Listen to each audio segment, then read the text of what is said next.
Olá, olá. Como que tá você do outro lado da telinha? Tudo beleza? Espero que bem. Hoje dia 17/4 de 2022, Páscoa, um domingo pela manhã, bem gostoso, né? Pra mim é sempre um dia muito bom e eu tenho excelentes lembranças desse dia. Espero que vocês estejam bem aí, espero que tenha uma Páscoa legal, né? Problemas a gente sempre vai ter, mas espero que Deus possa confortar e colocar coisas boas no coração de todo mundo nesse dia. E é desse assunto que eu queria falar hoje com vocês, né? A Páscoa, né? O que é a Páscoa, né? O coelhinho da Páscoa, os ovos de Páscoa, né? Jesus, por que a morte de Jesus e a ressurreição de Jesus, o que tem a ver com a Páscoa, né?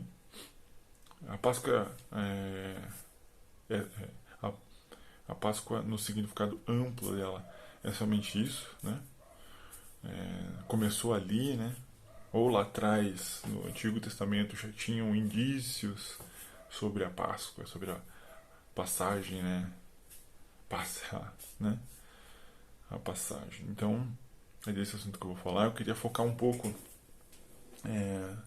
sobre questões um pouco mais antigas, sobre, como que eu poderia dizer, sobre sinais, sobre certos menções já para a Páscoa, né, para a passagem que Deus já fazia lá no Antigo Testamento com outras pessoas, né, que não eram Jesus, né? Eles já estavam mostrando o sinal, o próprio, já iniciando o assunto, né? O próprio ritual do templo mesmo, com a morte e o sacrifício do cordeiro, né? Isso já nos remetia a Jesus, né? Mas, gente, né, uma pergunta que fica no ar, beleza. Então tinha a morte de Jesus, a ressurreição de Jesus, mas o que isso tem a ver com Páscoa, né, com passagem? Que passagem é essa, né? A passagem, né? Eu vou fazer uma pequena analogia aqui, né? A história começa, eu vou parafrasear aqui um dos teólogos que eu gosto, então pense num homem, né, num senhor que tem alguns filhos e ele está numa cidade, ele governa aquela cidade e ele faz uma lei, fala, ó, quem transgredir essa lei aqui vai ter que vai perder um olho, tá? De repente, né, alguns dias depois, alguns anos depois, um dos guardas dele volta, senhor, ó, transgrediram a lei lá tal, aquela que pede o olho, né? Ele fala, ok, então se é, a gente precisa aplicar a lei, traga a pessoa, né, até aqui. E quando traz era o filho dele. E aí, né? Se ele não aplicar a lei e fazer vista grossa, né, vai ficar ruim, as pessoas, ele vai cair em descrédito, né? E se ele aplicar a lei, ainda terão alguns que vão falar, pô, olha aí, ó, não teve nenhuma misericórdia, não teve nenhum perdão, né? Então esse é o paradigma de Deus e nós, né? Nós erramos, nós escolhemos errar, inclusive, né? Você poderia escolher não errar, né? Independente de Deus saber ou não se a gente ia errar, a gente ainda tinha a escolha, né? Ainda haveria a escolha de poder ou não errar, né? O fato de Deus dar essa liberdade pra gente, né? O fato dele conhecer o futuro não significa que a gente não pode escolher, né? Essa é a questão. Então tudo começa nessa questão, com a história que eu acabei de contar do Senhor. Então, e ali é uma breve história de Deus, ele criou a lei. A lei existe, a lei impera no universo muito antes da gente ser criado. Para nós ela foi expressa de forma como os 10 mandamentos, certo? Mas, por exemplo, vamos falar da gravidade. A lei da gravidade está aí muito antes de existir a humanidade, certo? Né? Se você pular de um prédio, né? Fato, se eu, Juliano, subir do jeito que eu estou aqui, de cima de um prédio de 20 andares e me jogar, eu vou morrer. Hum? É um fato, né?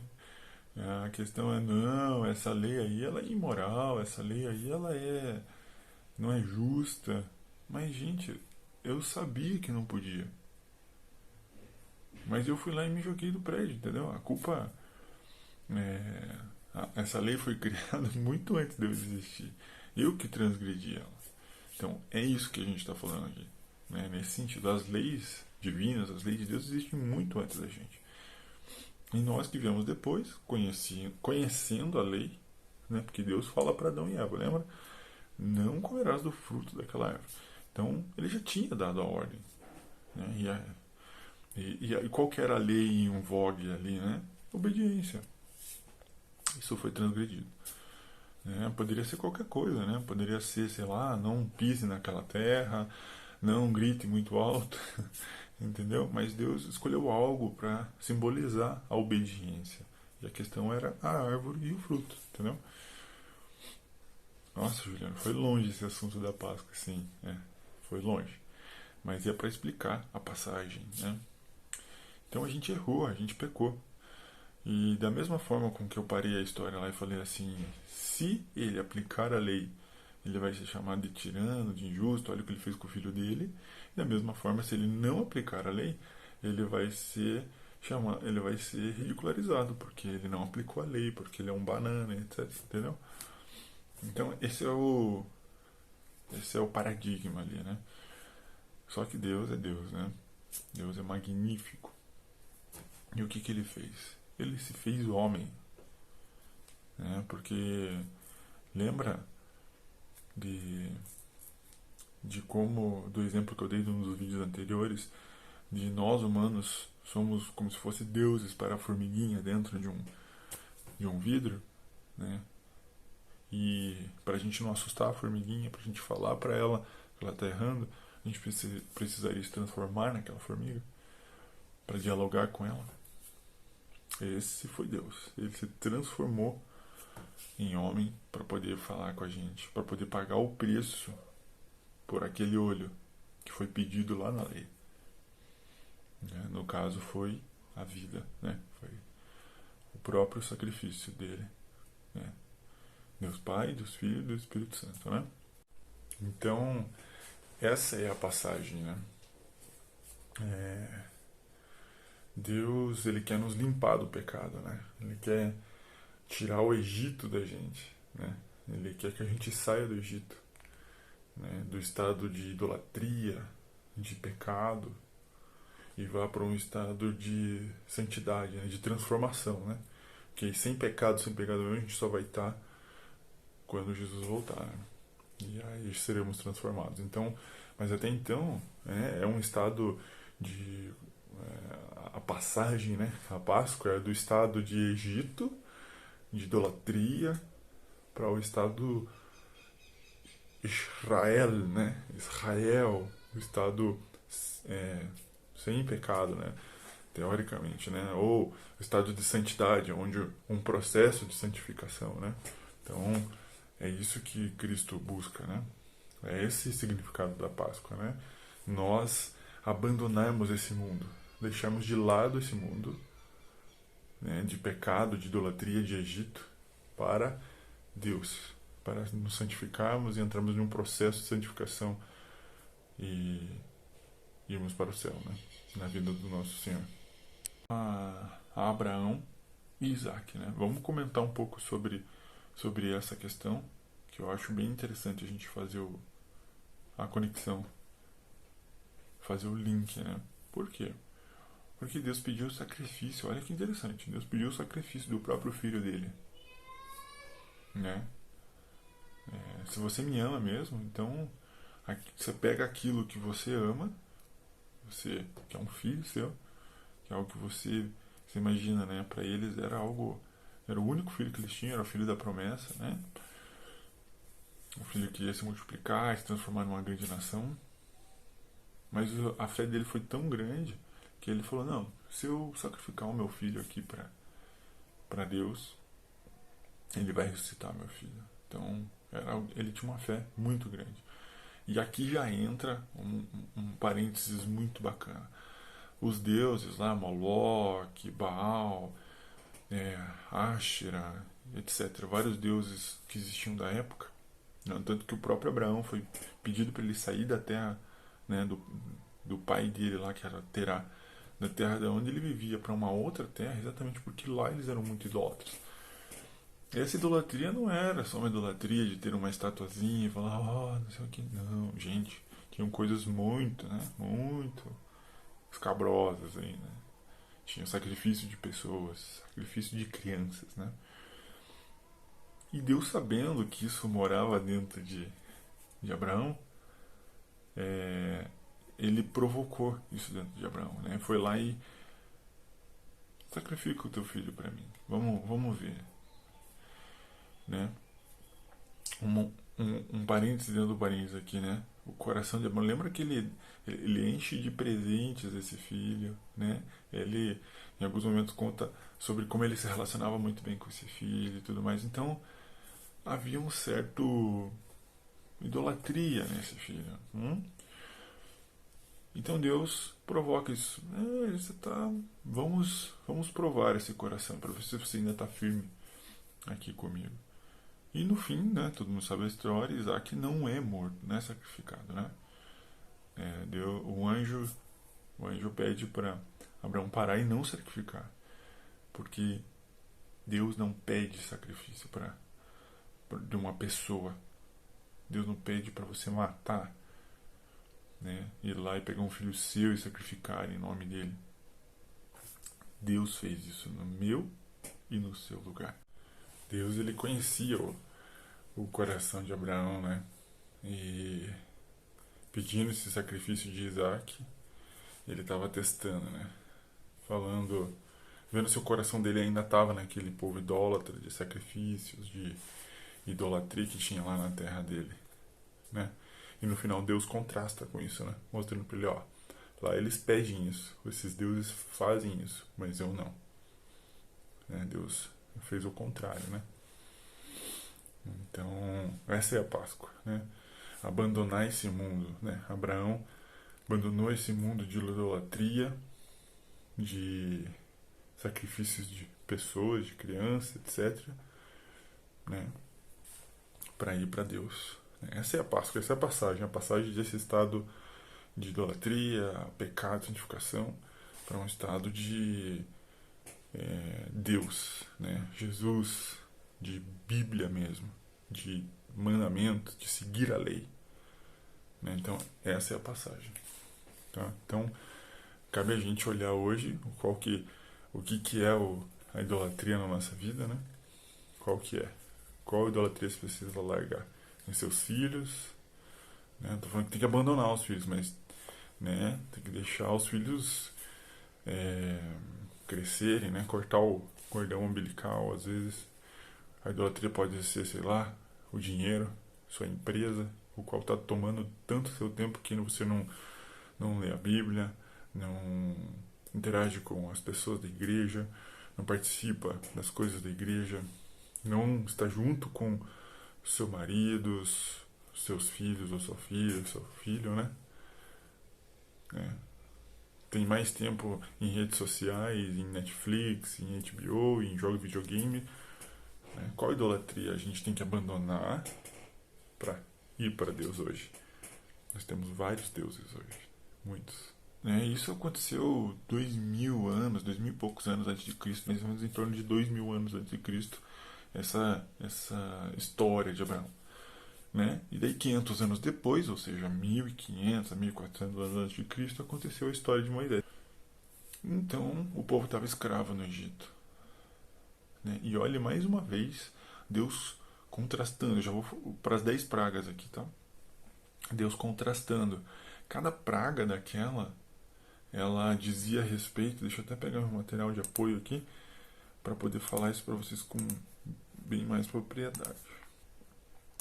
Mas o que tinha ali naquela... na questão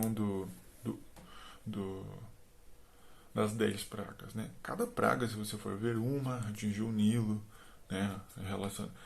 Outras saíram as rãs, né? Daí teve os gafanhotos, teve natureza, teve questões biológicas, questões fenômenos naturais. E se você for lembrar bem, se você for estudar um pouquinho sobre Anubis, Amon-Ra, os deuses egípcios, você vai ver que cada um era o deus da agricultura, o outro o deus da fertilidade, o outro, né, a idolatria imperava, né? Egito, quando você ouve até no próprio Apocalipse, né?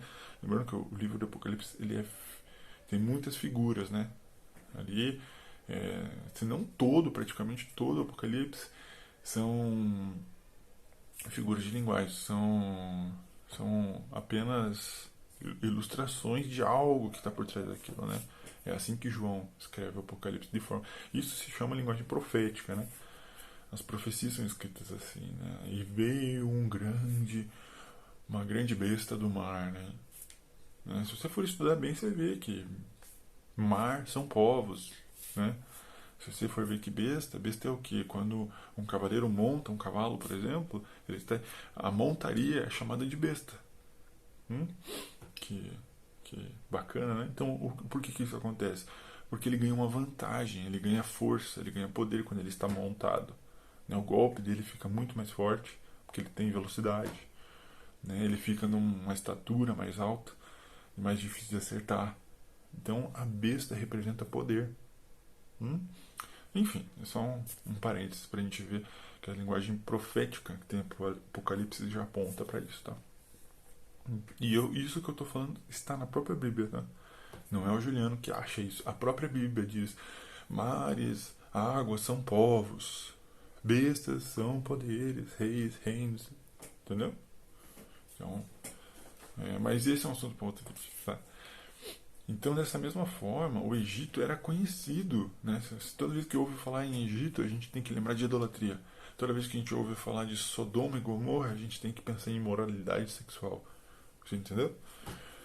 Então, o Egito era conhecido por essa idolatria, por esses deuses do Nilo, deuses da fertilidade, deuses da agricultura, entendeu? E Deus, com as pragas, foi atingindo cada deus desse.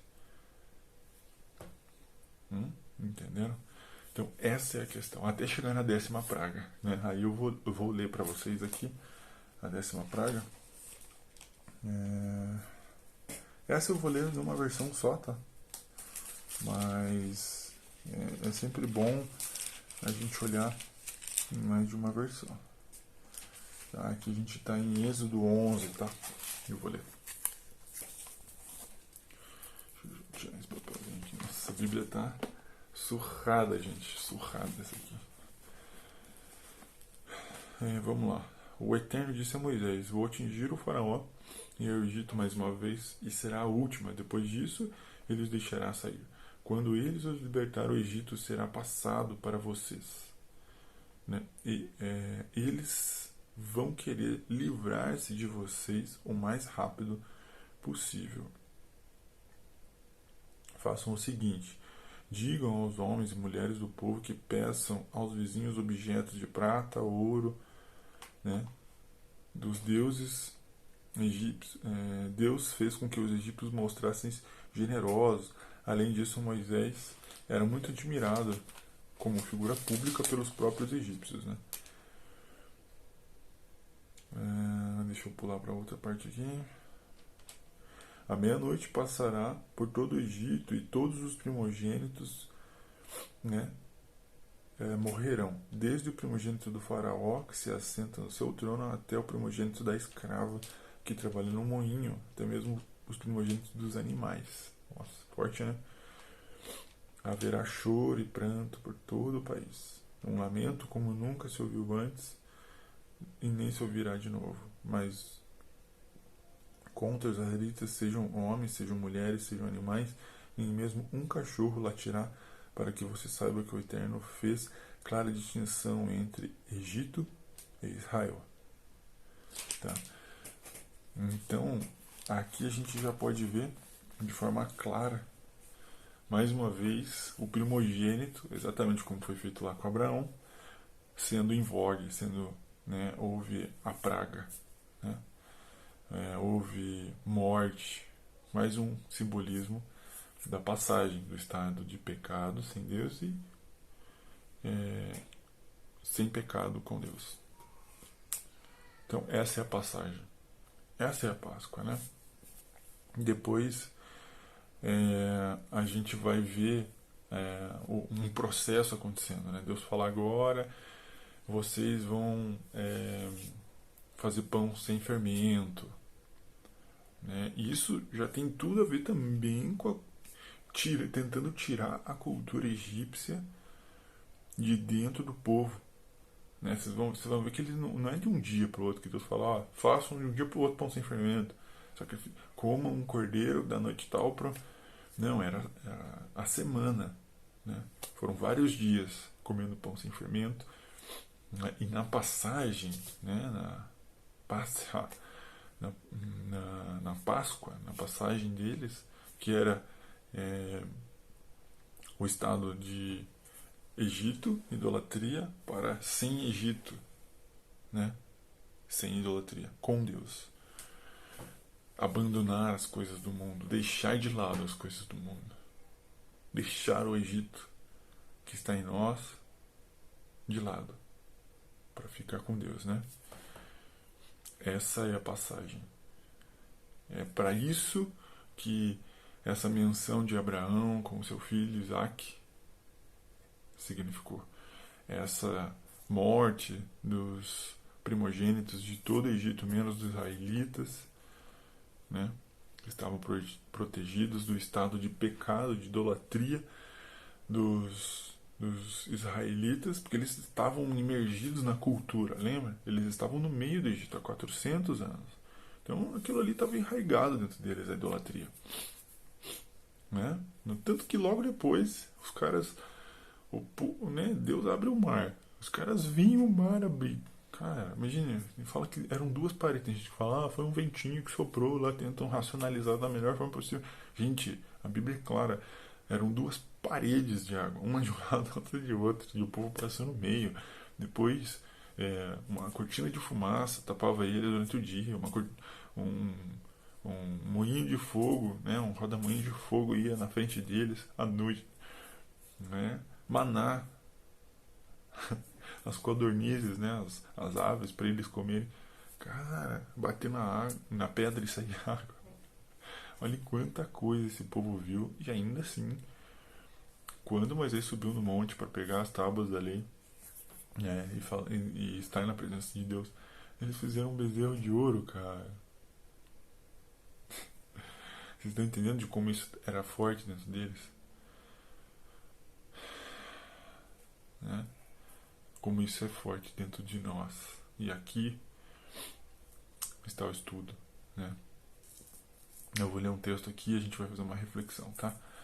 Lembre-se, isso aqui é 2 Timóteo 3, tá?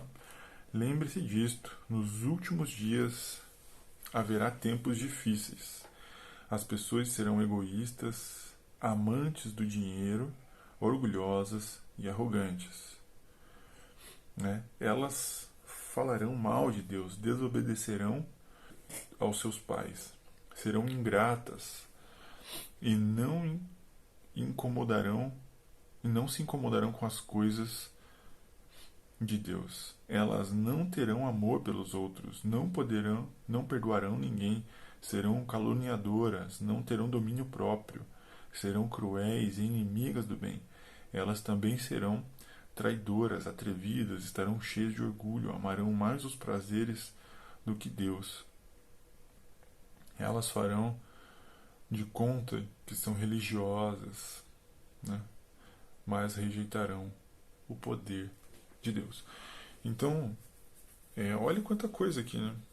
Esses somos nós hoje, né? Mas Juliana, hoje não tem Deus. Não tem. Ah, não. Será que não?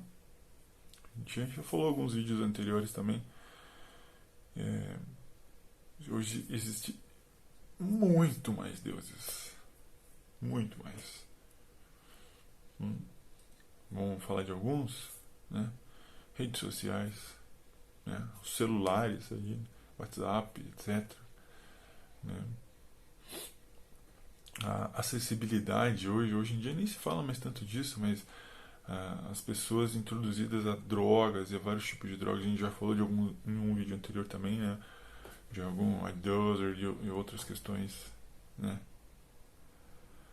É, muitos deuses. A gente pode falar de prazeres, de alcoolismo. Hoje em dia ninguém mais fala, hoje em dia é moda todo mundo sair beber e se embriagar, perder, né, como está falando aqui, né?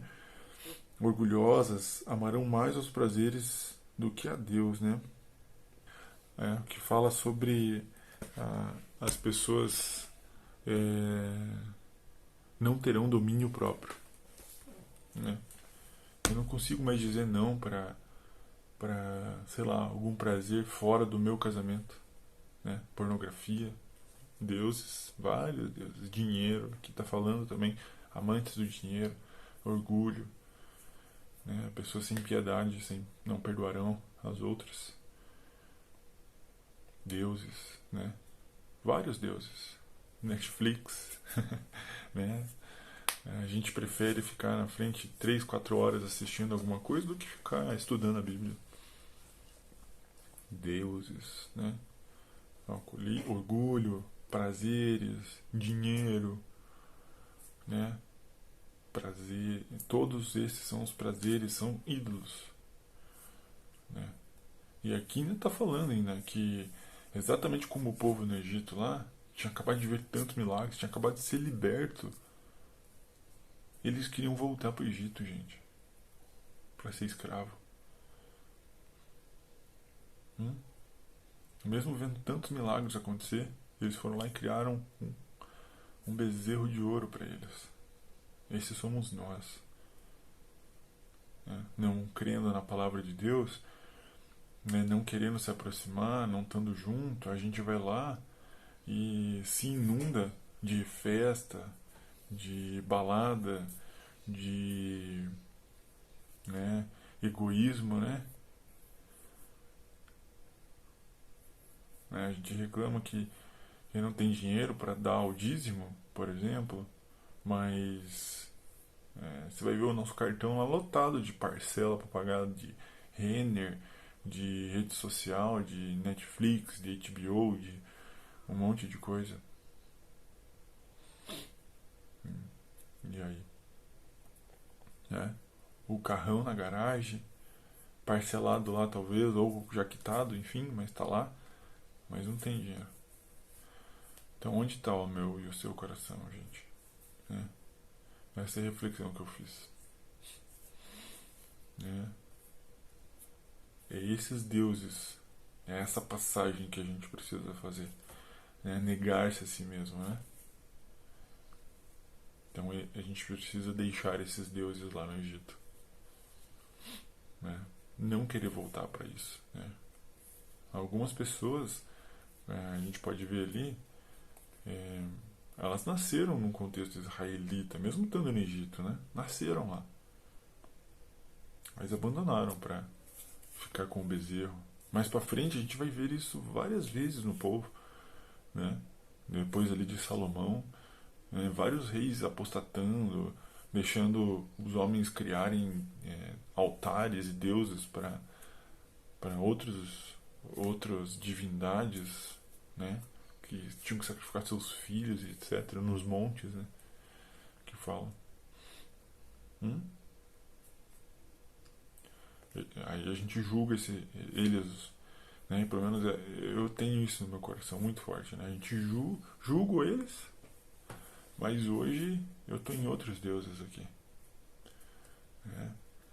Tem o Deus, né? A gente que idolatra os próprios filhos, né? Como a gente estava falando do próprio Abraão ali que, né, fica aquela pulga atrás da orelha, né? A gente vê é, a idolatria nossa ao dinheiro. Não, porque eu quero mais dinheiro, porque eu preciso comprar mais coisas. E gente, nunca é o bastante, sabe? Eu já fui alguém que ganhou muito pouco e passei a ganhar muito financeiramente e nunca resolveu nada. A gente sempre vai gastar mais enquanto a gente não se conscientizar e não largar, não fazer a passagem, não olhar para o mundo e rejeitar as coisas do mundo. Não, esse negócio de relacionamentos ruins, maus, depravados, não, isso aqui é Sodoma, Gomorra e Egito. Isso aqui é idolatria, né? Esse tipo de coisa, esse tipo de redes sociais me viciando, né? Esses tipos de filmes, de músicas me viciando, esses tipos de costumes me afastando, né? É só a gente olhar, né, para nós e ver o quanto a gente está envolvido nos ministérios dentro das igrejas, o quanto a gente está ajudando, não só financeiramente, porque às vezes para algumas pessoas é fácil ajudar, é fácil tirar lá 200, 300, 400 reais para dar lá, mas difícil é fazer o quê? Difícil é botar a cara lá para ir ajudar, sem esperar nada em troca. Isso é difícil, difícil para algumas pessoas. Mas as duas coisas andam juntas, né? Não dá para fazer um sem fazer o outro também, né? Como que está o seu relacionamento com a igreja? Ah, não acredito mais na igreja, não vou mais na igreja. Estou falando de um processo pelo qual eu já passei. E as consequências disso na minha vida foram bem grandes. Essa é a reflexão, a passagem, a Páscoa, né? Você vai escolher Cristo, ressurreto, que foi crucificado e pagou os nossos pecados na cruz, para fazer a passagem e deixar esses ídolos? Ou você vai querer voltar para o Egito, como alguns queriam? Essa é a reflexão que eu faço para mim. Espero que seja proveitoso e bom para vocês, tá bom? Um forte abraço, com muito amor, mais uma vez que a gente faz esse conteúdo, né? Deixe seu comentário, fale alguma coisa se você gostou, alguma dica da tela, do som, tá bom? Fiquem com Deus e feliz Páscoa. Até mais. Tchau, tchau.